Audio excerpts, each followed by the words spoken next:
Athenians, when a people that have not rendered any important service or support to their neighbors in times past, for which they might claim to be repaid, now appear before them, as we Corcyraeans now appear before you, to ask for your assistance, they may fairly be required to satisfy certain preliminary conditions.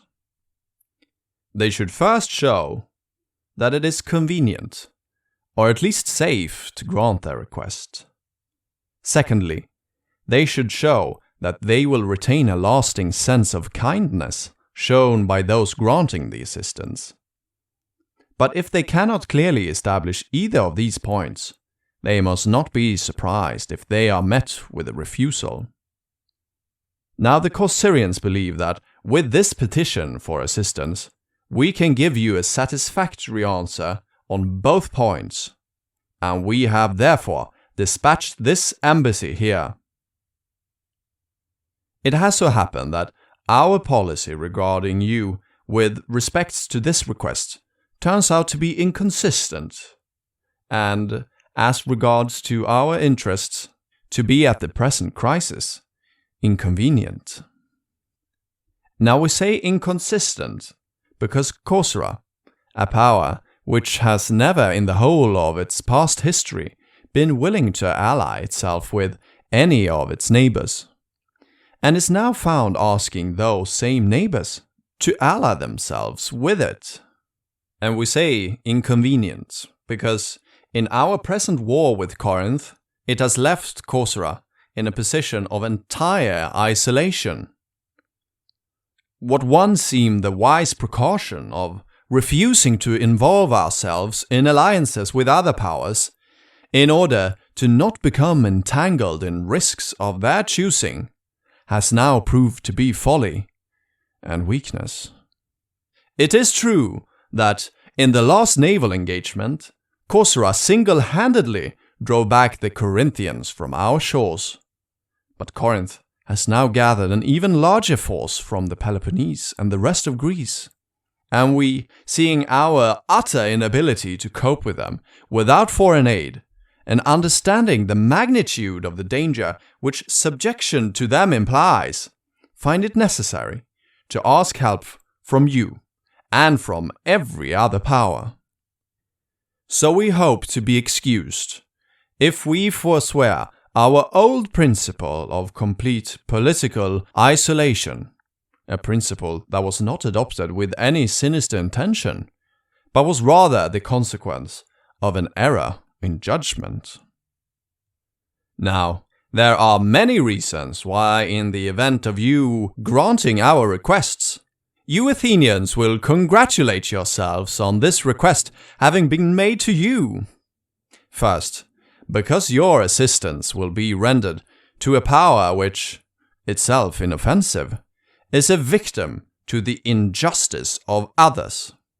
Secondly, because all that Corcyra most value is at stake in the present conflict, your welcome of us under these circumstances will be an act of goodwill which will always be kept alive.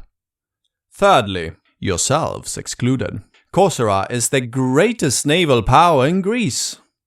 So Athenians, can you conceive a stroke of good luck more rare in itself, or more disheartening to your enemies, than that the power whose loyalty you would have valued above much material and moral strength would present itself, self-invited, and deliver itself into your hands without danger and without expense, and should lastly give you a high reputation in the eyes of the world, the gratitude of those whom you shall assist, and a great addition of strength for yourselves. You may search all of history without finding many instances of a people gaining all these advantages at once, or many instances of a power that comes in quest of assistance, being in a position to give to the people whose alliance it solicits as much safety and honor as it will receive. Now, if it be urged that it is only in the case of a war that Corcyra shall be found useful, to this we answer that If any of you imagine that the war is far off, you are grievously mistaken. And you are blind to the fact that Sparta regards you with jealousy and desires war, and that Corinth holds great influence in Sparta. Corinth, remember, that is your enemy, and is even now trying to subdue us as a preliminary to attacking you. This Corinth does to prevent Corcyra and Athens from becoming united by common enmity, and to prevent Corinth from having both cities as its enemies at once. Corinth also seeks to ensure getting the advantage over you in one of two ways, either by crippling our power or by making our strength, our fleet, its own. Now, given this, it is our policy to be proactive. That is, for Corcyra to make an offer of alliance and for you to accept it. In fact, we are to form plans against Corinth, rather than waiting to defeat the plans Corinth is forming against us as we speak. If Corinth argues that it is not right for you to receive its colony into alliance, let them know that every colony that is well treated honors its parent state, but becomes estranged from it by injustice. For colonists are not sent forth to colonize with the understanding that they are to be treated as slaves to those that remain behind, but they are to be treated as equals. And that Corinth was injuring us is clear. When Corcyra invited Corinth to refer the dispute about Epidamnus to arbitration, Corinth chose instead to prosecute her complaints by war rather than by a fair trial.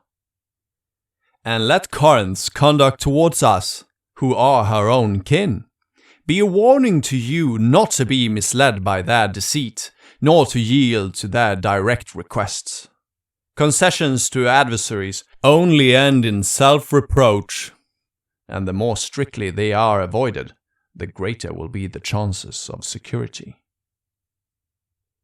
If it be urged that your reception of us will be a breach of the treaty existing between Athens and Sparta, the answer is that Corcyra is a neutral state, and that one of the provisions of that treaty states that it shall be permitted for any Greek state that is neutral to join whichever side it pleases. It is intolerable that Corinth should be allowed to obtain men for its navy, not only from its allies, but also from the rest of Greece, and no small number, being your own subjects. All this while Corcyra is to be excluded both from the alliance left open to us by treaty, and from any assistance that we might obtain elsewhere. And you, meanwhile, are to be accused of political immorality if you comply with our request. On the other hand, we Corcyraeans shall have much greater cause to complain of you, if you do not comply with our request. If we, who are in peril, and are no enemies of yours, are met with a repulse at your hands, while Corinth, who is the aggressor and your enemy, not only are met with no hindrance from you, but is even allowed to draw material for war from your subjects. This ought not to be. You should either forbid Corinth from enlisting men in your dominions, or you should lend us what help you think advisable. But your real policy is to afford us avowed countenance and support. The advantages of this course, as we premised in the beginning of our speech, are many. We mentioned one that is perhaps the main reason. Could there be a clearer guarantee of our loyalty than that which is offered by the fact that the power which is at enmity with you is also at enmity with us? Athenians, there is a wide difference between declining the alliance of an inland power and that of a maritime power. For your first endeavor should be to prevent, if possible, the existence of any other naval power except your own, but failing this, to secure the friendship of the strongest that does exist. And if any of you believe that what we urge is fitting, but you fear to act upon this belief, for fear that it should lead to a breach of the treaty. You must remember that, on the one hand, whatever your fears, your strength will be formidable to your adversaries. On the other hand, whatever the confidence you derive from refusing to receive us, your weakness will have no terrors for a strong enemy. You must also remember that your decision affects Athens as much as it does Corcyra. You are not making the best provisions for Athens' interests if you, while anxiously scanning the horizon for the war which is surely already upon you, hesitate to attach to your side a city whose adhesion or estrangement is coupled with the most vital consequences. Remember, Corcyra lies conveniently on the coast navigation in the direction of Italy and Sicily, being able to bar the passage of naval reinforcements from and to the Peloponnese. And it is in other respects a most desirable station. To sum up as shortly as possible, embracing both general and particular considerations, let this show you the folly of sacrificing us. Remember that there are 3 considerable naval powers in Greece: Athens, Corcyra, and Corinth, and that if you allow 2 of these 3 to become one, by Corinth securing Corcyra for itself, you will have to hold the sea against the united fleets of Corcyra and the Peloponnesian League. But if you receive us as allies, you will have our ships to reinforce you in the struggle.